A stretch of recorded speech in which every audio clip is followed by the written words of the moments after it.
So Jen, I have a kind of a quirky question. It's been my mission personally to bring Bradley Funeral Homes, and I think funeral service in general, into the healthcare environment. I believe it completes the continuum of care in healthcare.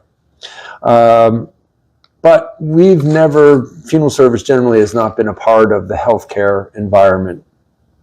And you've been in a networking group with Austin. And so what's it like having us as part of the healthcare community? As you laugh.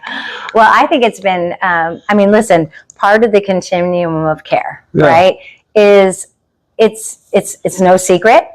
We're all going to die. Yeah. Right? It's no secret. It's a bummer. It is. But, so I think, it always, Austin and you and everything that you bring to the table and all the things that you do, especially things like this, like the podcast and education and all the services that you provide, I think is greatly important. I love hearing all about these things that and all of us, I think, don't necessarily think about. Yeah, we're trying to pull the curtain back. Yes.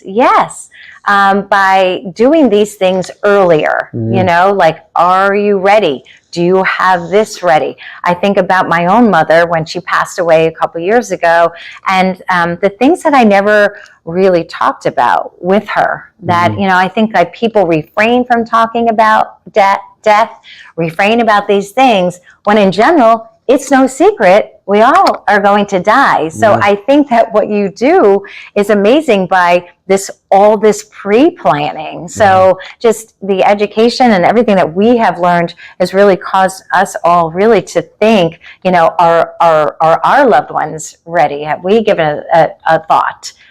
So it is part of the continuum of care, and we can only just encourage our clients and the people that are in our lives to have these things in place. Don't leave it. I wish, and you don't want to hear that I wish, right? That I wish I would have asked my mom these questions, because, a lot of us it just kind of happens and it kind of falls on us. Yeah. But is that the way that she really would have wanted it to happen? Was there something special that maybe they wanted? So I think these things are really important, and all this emphasis on the pre-planning.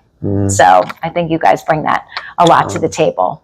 You make my heart sing. I love to hear that, because I've studied bereavement and grief and trauma and loss in the United States mostly, but in other countries as well. And many other countries prepare themselves for a family member dying, friend dying, and they're much more acutely aware and doing things as the person is dying, way before it's become a crisis. And we wait till it's a crisis, and then you really don't have a time to complete a story. So I hope that our engagement with all of the healthcare folks like yourself is beneficial. Extremely. Good. I speak for all of us. Good. That's great to hear. I haven't asked anyone that question yet, so you're the first. I don't know why I wanted to ask that of you, but thank you for that answer. Sure. I appreciate hearing that we're making incremental progress. Absolutely. Okay. Of my own communities, my funeral home, my family has been in funeral service for over 80 years. And I know. 80 years. Yep, it's 3 generations, and what that does is build a strong commitment to my communities, and I want to give back way more than just doing a perfect funeral for people, and so I wanted to ask you what you thought we could do together that might improve health and welfare of our communities. I would definitely say continuing on with the educational piece, like the more that we're out there and the more that we can educate. For us, I know that a lot of, let's use an example as the veterans, like they don't know what they can get. And so it takes us talking about this, bringing up these topics to people, like, are you ready? Have you planned? Are you, have you thought about what you're going to do, down the line if something happens to you and you end up in the hospital or with a chronic illness? Like, Yeah. what's going to happen, right? So these are these things that I think that we just need to continue to bring into our community, whether it's assisted living, independent living, senior centers, independent livings, wherever we can, to continue to educate. Yeah. I think it's important. I grew up, I've lived 3 generations in this town, Chatham, in New Jersey. It's a cute little town. And what I was thinking is, I don't know how many people know about home care services. Like that to me, or they don't really know, even though we've been there for 80 plus years, how to plan a funeral and talk about death and dying. There's this resistance by the community. I don't know. Or is it us who needs to get out more in the community and become more interwoven in things? I've said it before. I think the general consumer knows more about the complexities of a new car than they do about a funeral. So.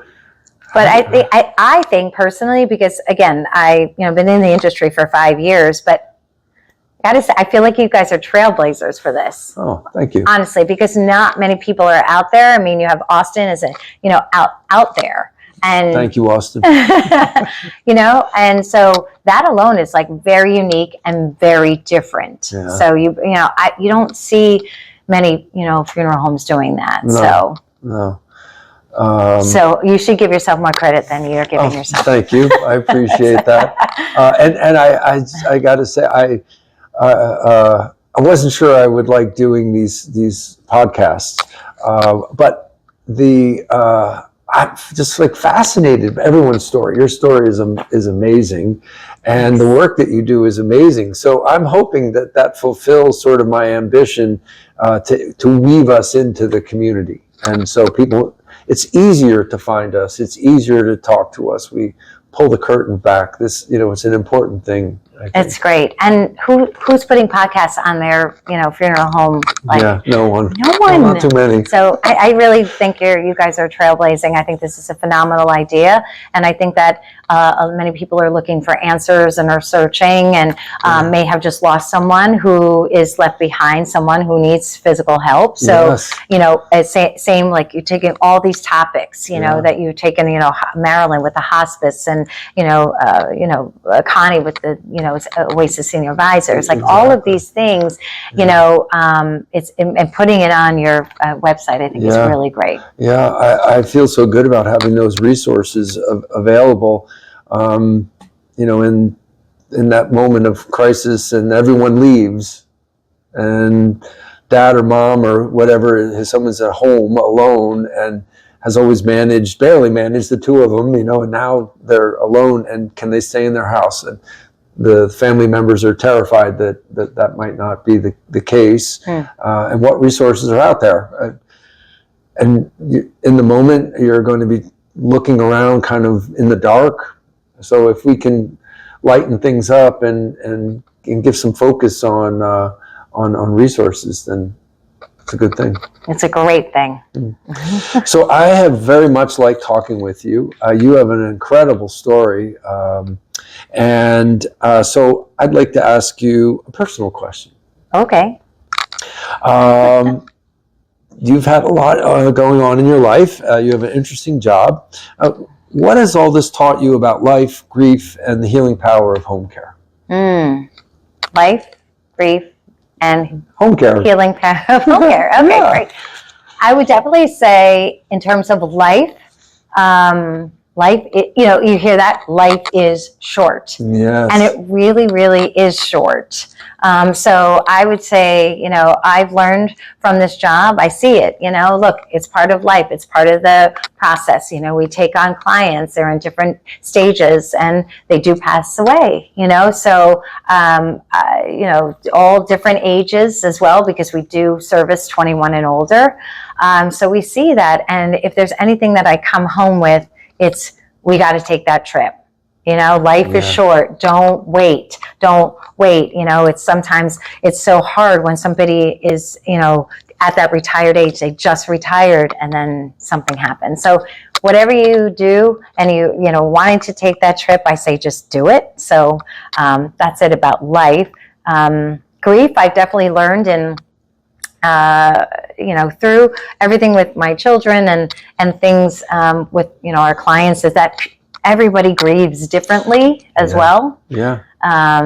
You know, it's always, you know, it's always, you know, somebody says something to me like, oh, I can't believe they did this, or I can't believe they did that. They're grieving. And just as a reminder, everybody grieves differently. You know, somebody taught me that, and it's just so wise, you know, so it kind of puts things into perspective, that you just can't judge, and nobody's going to grieve the same. We're all different, you know. And then the healing power of home care. Whew, I could go off on this one. I really can. But I would definitely say I would use examples of the healing power of home care from maybe some of our clients. I can think of one off the bat. I met with her at subacute, and she says, I'm just going to do this for a week, like kind of what I said in the prior episode. I'm going to do this for a week, and that's it.